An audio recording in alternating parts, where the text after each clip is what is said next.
Everyone, today in this video we will discuss how to fix apps not working on Infinix Note 60.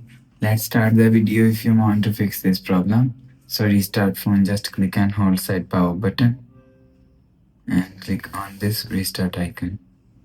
After click on this restart icon, again click on this restart icon and you will see your phone is restart.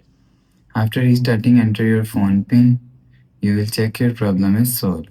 But if it not solved, if you want to fix this problem, so open quick settings panel and check your internet connection.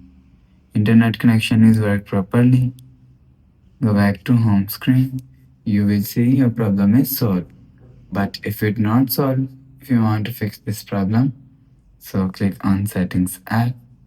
Now in setting, scroll down to and click on system. After click on system, click on reset phone.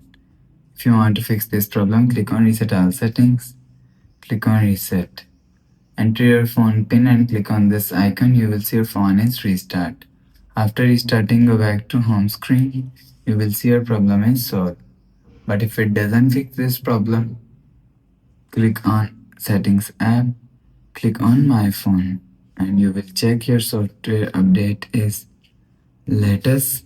If it not latest, update your software latest. After update software latest, go back to home screen. You will see your problem is solved. So that's how you can fix apps not working on Infinix Note 60. If you like the video, please subscribe. Thanks for watching.